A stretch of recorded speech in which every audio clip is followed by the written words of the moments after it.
Assalamualaikum warahmatullahi wabarakatuh. Perkenalkan, saya atas nama Asmaul Husna dengan NIM H022303. Saya mahasiswa Prodi Pendidikan Matematika, Fakultas Keguruan dan Ilmu Pendidikan, Universitas Sulawesi Barat.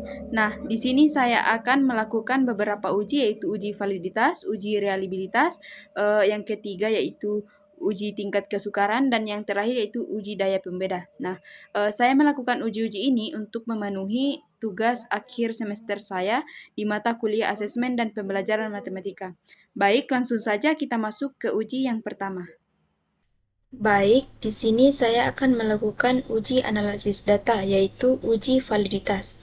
Nah, saya ingin menguji apakah soal yang telah kita berikan kepada siswa itu sudah valid atau tidak. Baik, langsung saja kita masuk pada langkah yang pertama. Nah, langkah pertamanya yaitu kita telah memperoleh data seperti ini. Ini merupakan data hasil ujian siswa.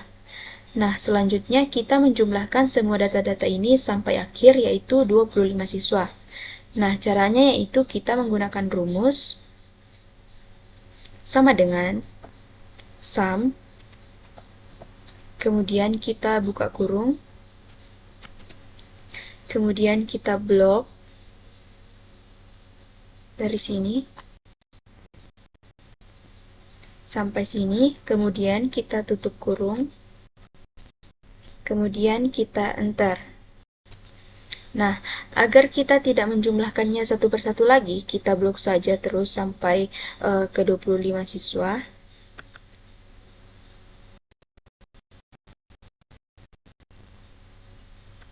Kemudian kita tekan Ctrl D. Nah, di sini sudah muncul semua totalnya. Untuk langkah selanjutnya, kita mencari tabelnya. Nah, di tabelnya ini bisa kita peroleh dari Google. Kita bisa mencari di menu pencariannya, yaitu The Table. Terus karena di sini kita menggunakan respondennya yaitu 25 siswa, kita mencari tabelnya pada angka 25. Nah, di sini kita mendapatkan tabelnya yaitu 0,396. Untuk selanjutnya kita mencari hitungnya. Nah, karena hitungnya ini kita menggunakan soal yang rentang nilainya yaitu 1 sampai 5 atau soal esai. Di sini kita menggunakan rumus sama dengan person, kemudian kita buka kurung, kemudian kita masukkan array satunya,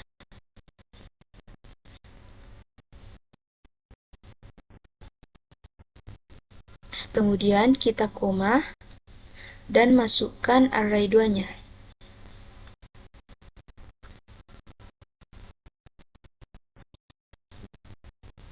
Kemudian kita balas kurung, terus enter.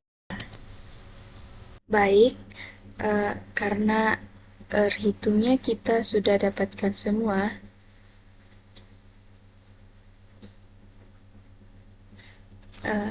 kemudian langkah selanjutnya yaitu kita tentukan apakah soal ini valid atau tidak dengan menggunakan rumus yaitu jika tabelnya lebih kecil dari R hitung, maka soal ini valid. Tapi jika R tabelnya lebih besar dari R hitung, maka soal ini tidak valid. Nah, baik kita langsung saja lihat untuk soal yang pertama. Nah, soal yang pertama ini R tabelnya lebih kecil dari R hitung, maka soal ini valid. Untuk soal yang nomor 2, R tabelnya juga lebih kecil dari R hitung, maka soal ini juga valid. Untuk soal yang ketiga juga valid, keempat juga valid, kelima juga valid, keenam juga valid, ketujuh juga valid. Nah, untuk soal yang nomor 8 ini tidak valid karena R hitungnya lebih kecil dari R tabel. Nah, Untuk soal nomor 9, R tabelnya lebih kecil dari R hitung, maka soal ini valid. Untuk soal nomor 10 juga valid.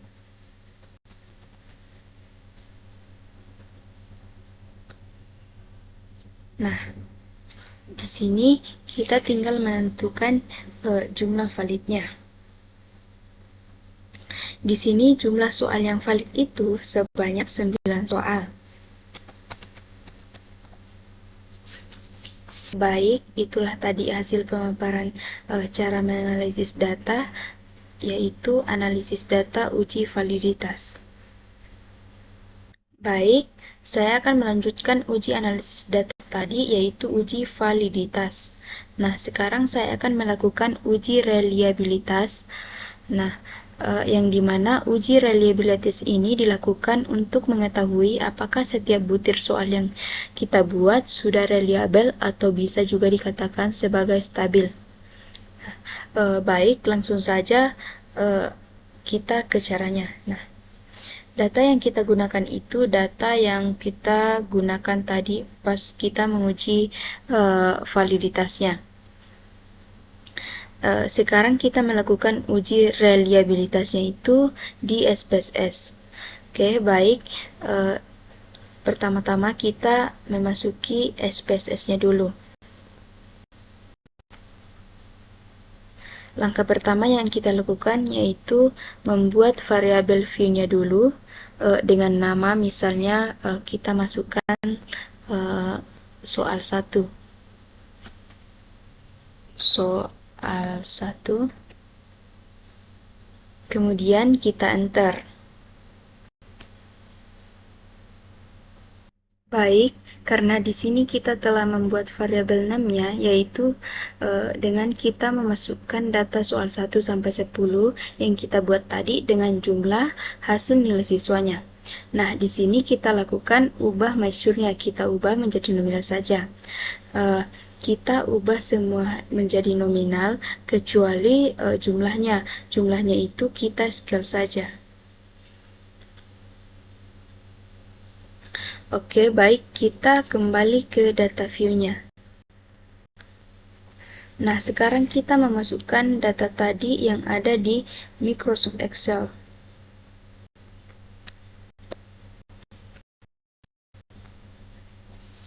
Nah, di sini datanya itu kita masukkan nilai siswa beserta jumlahnya. Kita blok semua.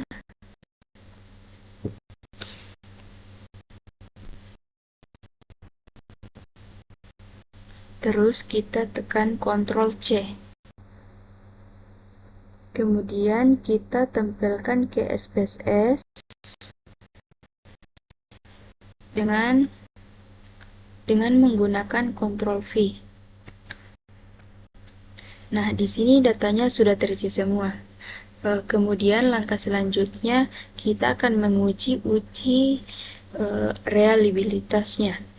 Nah, caranya yaitu kita klik Analyze, kemudian kita cari Scale, kemudian kita klik Reliability Analysis,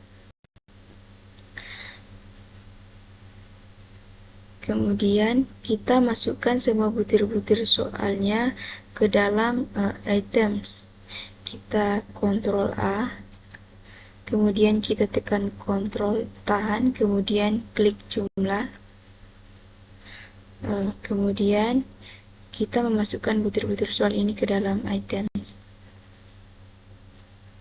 Nah, kita klik statistik, kemudian untuk scale if itemnya ini kita centang, kemudian kita klik continue. Pastikan modelnya ini sudah model alpha. Kemudian kita klik OK. Nah, di sini untuk mengetahui apakah soal ini reliable atau stabil, kita periksa pada tabel reliability statistik. Nah, Di sini untuk syaratnya itu sebuah soal ini dikatakan reliable jika Cronbach alfanya ini lebih besar dari 0,6. Nah, di sini kita lihat nilai Cronbach alfanya dari 10 butir soal ini yaitu 0,058. Jadi, dapat kita simpulkan bahwa 10 butir soal ini tidak reliable atau tidak stabil karena Cronbach alfanya ini lebih kecil dari 0,6. Jadi tidak memenuhi syarat untuk dikatakan sebagai soal yang reliable atau stabil. Baik, itulah tadi pemaparan uji analisis data saya, yaitu uji reliabilitas. Baik, di sini saya akan melanjutkan terkait uji-uji yang telah saya lakukan sebelumnya. Yang pertama yaitu uji validitas, yang kedua ada uji reliabilitas, yang ketiga ini saya akan melakukan uji tingkat kesukaran atau difficulty level. Nah, tingkat kesukaran butir soal adalah proporsi antara banyaknya peserta tes yang menjawab butir soal dengan benar dengan banyaknya peserta tes. Nah, hal ini berarti makin banyak peserta tes yang menjawab butir soal dengan benar, maka semakin besar indeks tingkat kesukaran yang berarti makin mudah soal itu. Sebaliknya, makin sedikit peserta tes yang menjawab butir soal dengan benar, maka soal tersebut semakin sukar. Nah, di sini ada interpretasi tingkat kesukarannya. Yang pertama yaitu dari 0,00 sampai 0,3 itu termasuk ke dalam kategori sukar. Dari 0,31 sampai dengan 0,70 itu termasuk ke dalam kategori sedang. Dari 0,71 sampai dengan 1 itu termasuk ke dalam kategori mudah. Nah, di sini kita akan membandingkan nilai min dibagi dengan nilai maksimum pada tabel statistik output SPSS dengan tingkat kesukaran soal untuk menentukan apakah soal ini termasuk ke dalam kategori sukar, sedang, atau mudah. Nah, baik, langsung saja kita masuk ke caranya. Di sini data yang kita gunakan itu adalah data-data yang telah kita gunakan pada uji-uji sebelumnya. Nah, caranya yaitu yang pertama kita masuk pada menu Analyze. Kemudian kita klik Descriptive Statistic. Kemudian kita masuk pada frekuensi. Nah, di sini butir-butir soalnya ini kita masukkan pada variabel. Kita Ctrl A. Kemudian kita klik Ctrl, kita tahan, kemudian kita klik jumlah. Kemudian kita masukkan. Nah, kemudian kita masuk pada menu statistik. Kemudian pada min ini kita centang. Nah, di sini karena kita akan membagi nilai min dengan maksimum, maka maksimumnya juga kita centang. Kemudian kita continue. Kemudian oke. Oke, setelah muncul interpretasinya, kita akan membagi nilai minnya dengan nilai maksimum. Yang pertama yaitu nomor 1. Nilai minnya yaitu 3,12. Nah, kita bagi dengan nilai maksimumnya yaitu 5. 3,12.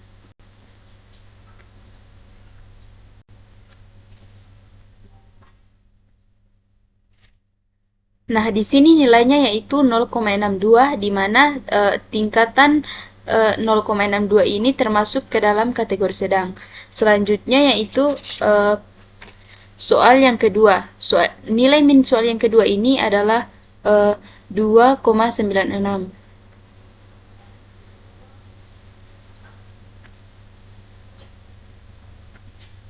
Kita bagi dengan nilai maksimumnya yaitu 5. Nah, ini juga termasuk ke dalam kategori sedang.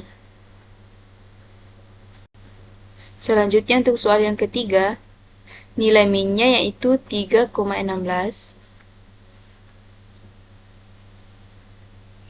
Kita bagi dengan 5. Nah, ini juga termasuk ke dalam kategori sedang. Selanjutnya, untuk soal yang keempat, nilai minnya yaitu 3,20. Kita bagi dengan nilai maksimumnya. Nah, ini juga termasuk ke dalam kategori soal yang sedang. Selanjutnya, untuk soal yang kelima, nilai minnya yaitu 2,92.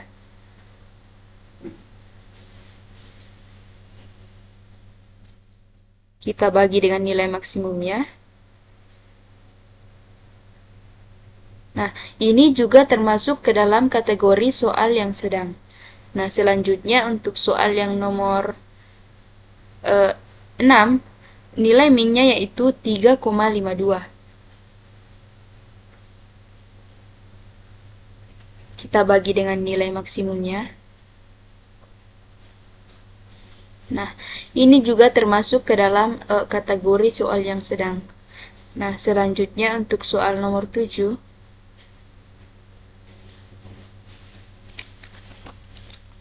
nilai minnya yaitu 3,04.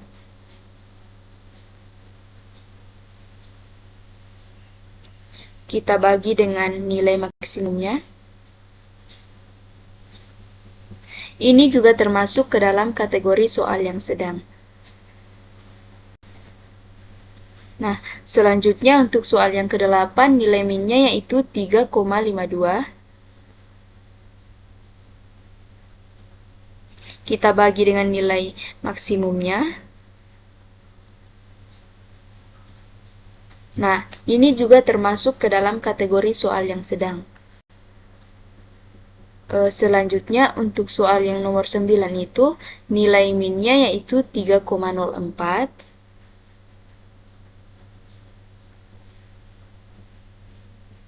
Kita bagi dengan nilai maksimum.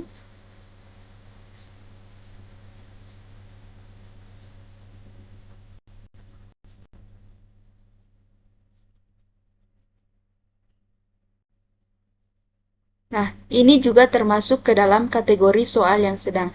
Selanjutnya kita masuk kepada soal yang terakhir yaitu nomor 10. Nilai minnya yaitu 3,56.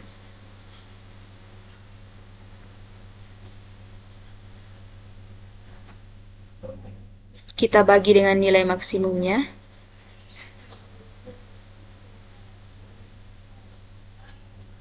Nah, ini soal nomor 10 ini termasuk ke dalam soal yang berkategori mudah. Selanjutnya kita tentukan kategori soal nomor 1 sampai 10. Untuk tingkat kesukaran soal nomor 1 ini termasuk ke dalam kategori sedang. Untuk soal nomor 2 juga termasuk ke dalam kategori sedang. Nomor 3 juga sedang. Nomor 4 juga sedang. Nomor 5 juga sedang.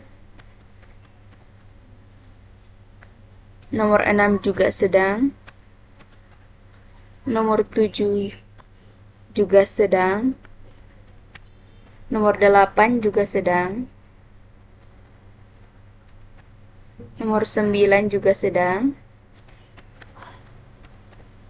Nomor 10, untuk soalnya nomor 10 ini termasuk ke dalam kategori mudah.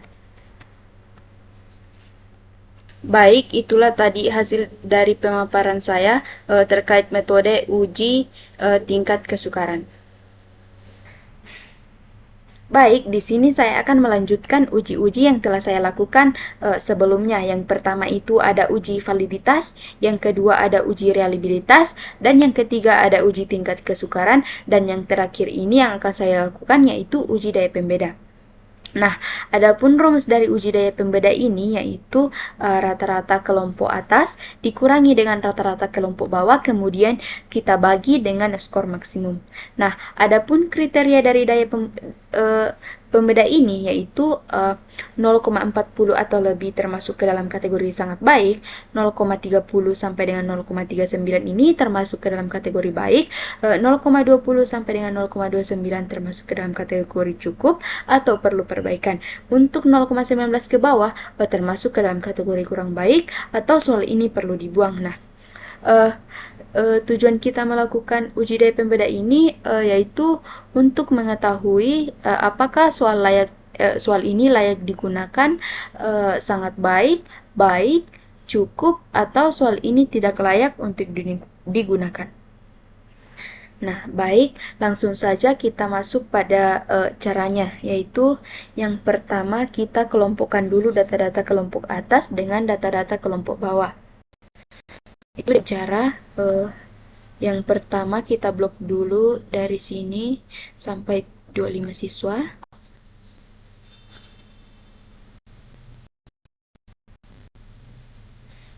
Kemudian kita pada sort and filter. Kemudian kita filter. Kemudian kita klik ini. Nah, karena di sini kita ingin mengelompokkannya dari terbesar ke terkecil, maka di sini kita klik sort largest to smallest. Nah, untuk mengubahnya kembali seperti semula, kita klik ini, kemudian kita klik filter. Nah, baik. Untuk langkah selanjutnya, kita akan mencari rata-rata atasnya, yaitu kita bisa dapatkan dengan menggunakan rumus, yaitu average. Nah, kemudian untuk atasnya itu karena di sini saya menggunakan itu respondennya 25 siswa, kita bagi kelompok atas dan kelompok bawahnya itu sebanyak 50%. Nah, jadi saya mengambil untuk kelompok atasnya itu 12 siswa.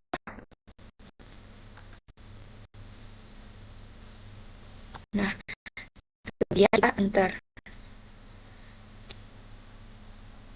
Nah, untuk mengisi otomatis ini kita blok ke sana sampai semuanya. Kemudian kita klik ini. Kemudian kita klik right.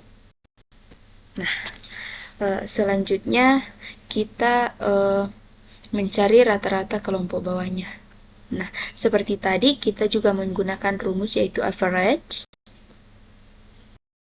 Nah, kemudian kita ambil dari 13, mulai dari nomor 13 ke 13.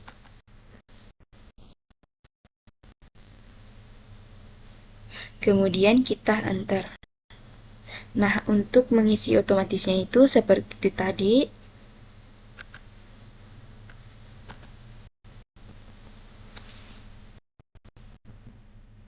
Kita klik ini, kemudian kita klik right. Nah, karena di sini rata-rata atasnya sudah muncul nilainya dan rata-rata bawahnya juga sudah muncul nilainya, di sini kita akan mencari menghitung daya pembedanya. Nah, kita mencari daya pembeda ini dengan menggunakan rumus yaitu rata-rata kelompok atas dikurang rata-rata kelompok bawah, kemudian kita bagi dengan skor maksimumnya. Baik, sama dengan kita klik rata-rata atasnya, kemudian kita kurang rata-rata bawahnya, kemudian kita nah, karena di sini kita menggunakan soal esai itu yang nilai maksimumnya itu adalah 5, jadi kita bagi dengan 5. Nah, kemudian kita enter. Nah, untuk mengisi otomatisnya lagi ke sana itu kita gunakan cara seperti tadi. Kita blok semuanya. Kemudian kita klik ini. Kemudian kita klik right.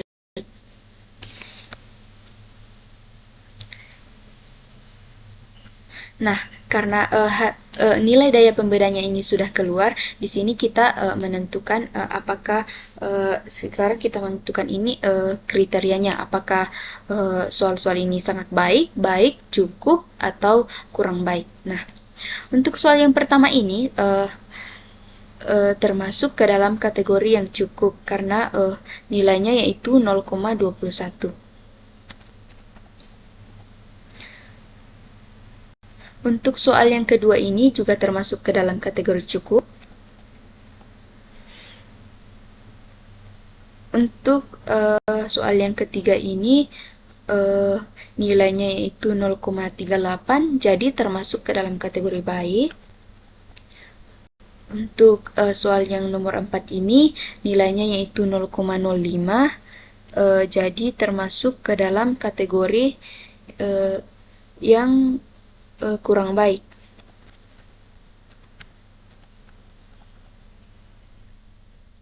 Untuk soal yang nomor 5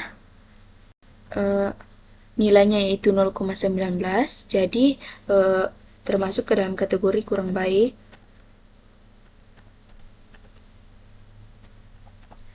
Untuk soal yang keenam ini termasuk ke dalam kategori kurang baik.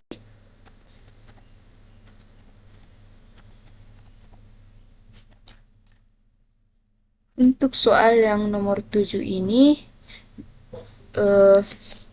termasuk ke dalam kategori cukup karena nilainya yaitu 0,20.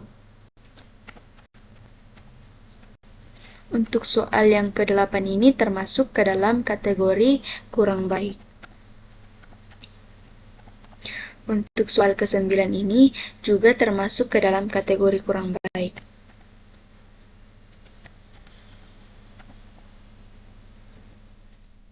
Nah, untuk soal yang ke-10 ini termasuk ke dalam kategori kurang baik.